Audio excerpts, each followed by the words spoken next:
Assalamu alaikum wa rahmatullahi wa barakatuh. Bienvenue sur Islam en vérité, votre espace de réflexion, de paix et de lumière. Si vous cherchez à explorer les mystères de votre âme à travers les perles de la révélation divine, abonnez-vous maintenant. Chaque vidéo est une invitation à plonger au cœur de vous-même, vers la vérité. On ouvre le livre, le Coran. Il y a cette première page, familière, trop familière. 7 versets que nous avons récités des milliers de fois. Mais qu'avons-nous vraiment entendu? Al-Kitab, la mère du livre. Pas seulement l'introduction, mais l'essence, le noyau autour duquel gravitent toutes les autres révélations. Chaque sourate qui suit n'est, en réalité, qu'un déploiement de ce qui est contenu dans ces 7 versets. Comme si Allah nous avait donné dans Al-Fatiha la clé du palais, avant de nous en faire visiter chaque salle. Et nous t'avons certes donné les 7 versets redoublés et le Coran sublime. Sourate Al-Hijr, verset 37. 7 versets et le Coran entier. Pas d'une coïncidence. Pas un hasard. Un secret. Un secret oublié. Tu l'as apprise quand tu étais enfant. Tu l'as récité sans nombre. Mais l'as-tu goûté? As-tu senti ses battements, résonner avec les tiens?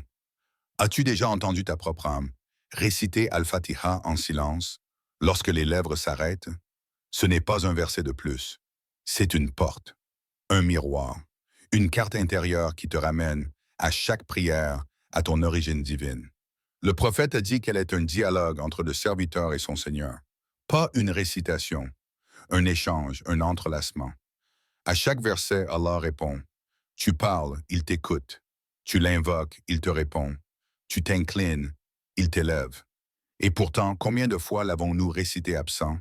Mécaniquement, rapidement, par habitude, comme on répète un mot de passe, sans se souvenir de la porte qu'il ouvre. Quand tu dis Alhamdulillah, tu ne fais pas que louer. Tu reviens à la gratitude primordiale. Quand tu dis Iyyaka na'budu, tu n'énonces pas une croyance, tu contractes une alliance. Et lorsque tu dis Ihdina sirat al-mustaqim, tu confesses ton égarement. Tu tends la main, tu cherches une lumière dans la nuit de ton propre cœur. Al-Fatiha n'introduit pas le Coran, elle enferme son cœur. Et chaque lecture n'est pas un début, mais un retour vers la source, vers la matrice, vers l'intention première d'Allah envers sa créature. Il n'est pas étonnant que cette sourate soit récitée dans chaque raka, parce que chaque raka est un rappel d'existence, et chaque rappel est une renaissance. On croit commencer la prière avec elle. Mais en vérité, c'est elle qui commence quelque chose en nous. Demandez à ChatGPT, le soleil s'élève doucement, ses rayons perçant l'horizon d'un désert silencieux. Un silence qui ressemble à celui du cœur avant qu'il se rappelle. Puis un souffle intérieur s'élève, léger mais puissant. Alhamdulillah, pas un mot, pas une formule, pas un réflexe, mais un tremblement profond, un éveil de l'âme qui reconnaît celui qui est derrière tout. Alhamdulillah. Combien de fois l'as-tu dit sur la langue? Des centaines, des milliers. Mais combien de fois ton cœur l'a-t-il murmuré? Ce mot est plus qu'un remerciement. C'est l'état naturel de l'âme lorsqu'elle se rend compte qu'elle n'a rien et que tout ce qu'elle reçoit vient de lui. Et peu parmi mes serviteurs sont reconnaissants. Sourate Saba, verset 13. Pourquoi? Parce que dire merci, c'est facile. Mais vivre la gratitude, c'est un chemin. Un état de conscience où tu vois chaque battement de ton cœur, chaque gorgée d'eau, chaque respiration silencieuse, comme un cadeau d'Allah offert sans que tu ne le mérites. Tu n'as rien créé, tu n'as rien garanti, et pourtant tu vis, tu marches, tu aimes, tu espères, et tu oublies que tout cela ne tient qu'à un souffle, un décret, un regard du tout miséricordieux vers toi. Le meilleur doua est Alhamdulillah. Ce n'est pas une demande, c'est une réponse intérieure, un témoignage muet que ton âme a reconnu son origine. Alhamdulillah, c'est l'aveu que rien ne m'appartient, que tout est grâce. C'est le langage de ceux qui ont vu au-delà de ce monde, de ceux qui, même dans l'épreuve, lèvent les yeux au ciel et disent « Merci Seigneur », même si je ne comprends pas. C'est aussi ce que disent les bienheureux au paradis. Tu sais ce qu'ils diront en entrant? Et ils dirent, louange à Allah qui a fait disparaître de nous l'affliction. Sourate Fatir, verset 34. Même au sommet de la félicité, ils remercieront encore. Parce que la gratitude ne dépend pas de ce que tu as, mais de qui tu es devenu à travers ce que tu as vécu. Alhamdulillah n'est pas un mot qu'on répète, c'est un état de présence, un regard intérieur, un souffle d'éternité dans une vie passagère. C'est ce que ton âme dit quand elle se souvient enfin. Il pleut, mais ce n'est pas une pluie ordinaire. Ce sont des gouttes de lumière qui tombent sur une fleur fanée, abandonnée depuis longtemps au silence du vent. Et soudain, elle renaît. Tu crois que c'est un cycle naturel, mais en vérité, c'est un nom divin qui se manifeste. Un nom que tu dis tous les jours, peut-être sans y penser. Ar-Rahman, Ar-Rahim. Deux noms, issus de la même racine, Rahman, la miséricorde. Mais deux courants différents d'un même océan. Ar-Rahman, une vague immense qui recouvre tout. Les croyants, les mécréants, les justes, les injustes. Le soleil qui se lève sur tous. L'eau que boit celui qui nie Dieu, tout autant que celui qui l'adore. C'est la miséricorde qui donne la vie, celle qui n'attend rien en retour, comme une mer sans rivage. Et ma miséricorde embrasse toutes choses. Surat Al-Araf, verset 56. Et puis il y a Ar-Rahim, plus discret, plus profond, comme un ruisseau caché au fond d'un jardin secret. C'est la miséricorde réservée à ceux qui la reconnaissent, à ceux qui marchent vers lui, à ceux qui tombent, mais qui se relèvent avec son nom sur les lèvres. Ar-Rahim, c'est quand Allah te parle au creux de l'épreuve, quand tu crois être seul et qu'une paix t'envahit, inexplicable, quand tu pèches et qu'une larme s'échappe malgré toi. C'est lui. Il ne t'a jamais quitté. Ar-Rahman donne à tous, mais Ar-Rahim répond à ceux qui l'aiment. Imagine, chaque battement de ton cœur, chaque seconde où ton âme reste logée dans ton corps, c'est un acte de Rahma, un décret renouvelé, une décision. Je te laisse encore respirer malgré tout. Et nous, comment vivons-nous avec un Seigneur qui se nomme Miséricorde, deux fois avant même de dire quoi que ce soit d'autre dans son livre? Un Seigneur qui ouvre chaque sourate avec ses deux noms, sauf une, comme pour nous dire, je commence toujours par la tendresse. Nous vivons comme si tout nous était dû, mais le croyant, lui, vit comme si tout lui était offert. Quand tu dis Bismillah ar-Rahman ar-Rahim, tu n'invoques pas seulement un Dieu puissant. Tu invoques un océan de douceur dont les vagues te portent, même quand tu ne sais plus nager. Et peut-être qu'au fond, toute la foi ne tient qu'à ça, savoir qu'il est miséricorde, même quand le monde entier semble t'oublier. Une salle immense, infinie, sans mur, sans plafond, seulement une lumière écrasante et un silence. Un silence qu'aucune oreille terrestre n'a jamais entendu. Tu es là, debout, seul, Maliki Yawmiddin, le maître du jour de la rétribution. Pas un roi terrestre, pas un juge de ce monde, mais celui à qui appartient ce jour. Il ne l'a pas hérité, il ne l'a pas pris, il l'a créé pour juger. Et toi, pauvre âme, te voici face à lui, ni mère, ni père, ni enfant. Personne ne plaide pour toi. Même ta langue ne t'obéit plus. Ce jour-là, l'homme fuira son frère, sa mère, son père, sa compagne et ses enfants. À chacun d'eux, ce jour-là suffit sa propre affaire. Sourate Abasa, vœux 34-37. Tu veux parler, mais tes mains parlent avant toi. Tu veux nier, mais ta peau témoigne. Tes yeux rapportent ce qu'ils ont regardé. Tes pieds tracent le chemin qu'ils ont emprunté. Et ton cœur ne peut plus se cacher. Le rideau est tombé. Il n'y a plus d'intention à corriger. Plus de prières à rattraper. Plus de larmes à verser. Ce jour-là, le seul langage qui reste est la vérité. Et la vérité ne négocie pas. Maliki Yawmiddin. Ce n'est pas une menace. C'est un rappel brutal. Un cri pour t'éveiller dans ce monde avant que l'autre commence. Tu sais que ce jour viendra. Mais vis-tu comme s'il pouvait être demain? Et si c'était ce soir? Ce regard que tu as eu, cette parole que tu as laissé sortir, cette prière que tu as bâclée, ce bien que tu as retardé, et si tout cela pesait déjà sur la balance, tu regarderas autour de toi, cherchant un refuge, mais même ta propre ombre t'aura quitté. Tu n'auras que toi. Et Allah, et lui, il ne juge pas selon les apparences. Il ne se laisse pas attendrir par les titres ou les larmes. Il voit ce que personne n'a vu. Ce que tu as été quand tu croyais être seul. Ce verset, Maliki Yaoumiddin, c'est une secousse. Un éclair dans ta nuit. Une vérité nue. Tout ce que tu fuis te retrouvera. Chaque action, chaque intention, chaque silence. Et quand il parlera, tu ne pourras qu'écouter. Il fait nuit. La maison dort, les murs sont silencieux. Mais un cœur veille. Un front touche le sol, et des larmes silencieuses perçonnent le tapis.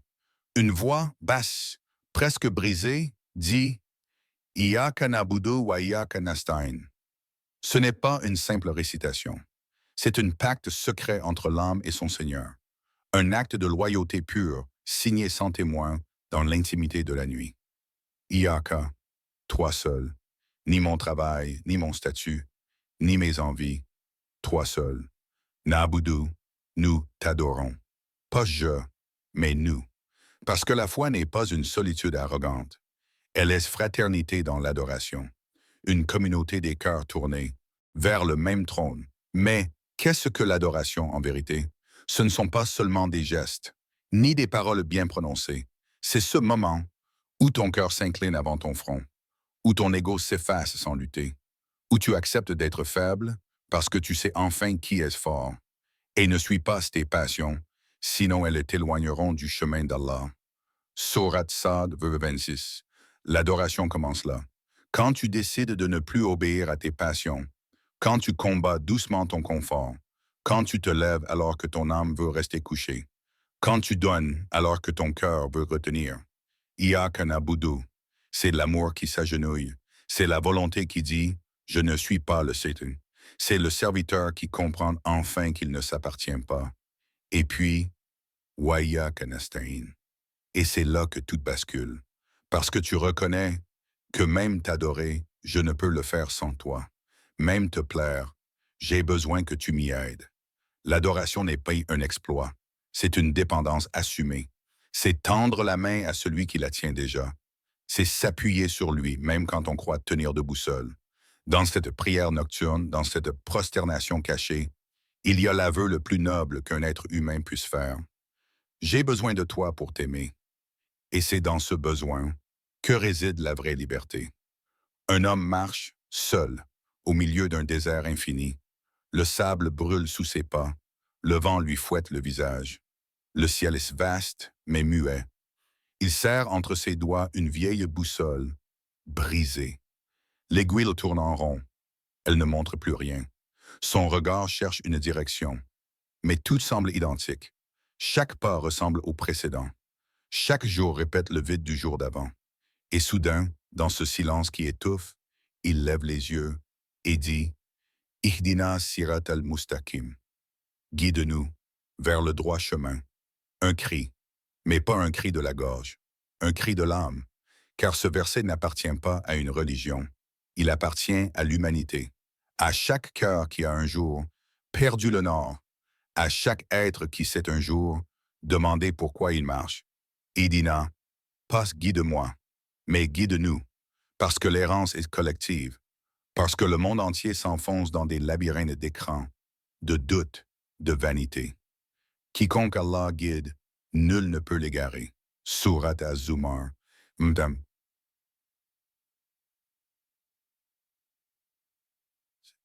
La guidance, ce n'est pas une carte, ce n'est pas un mode d'emploi.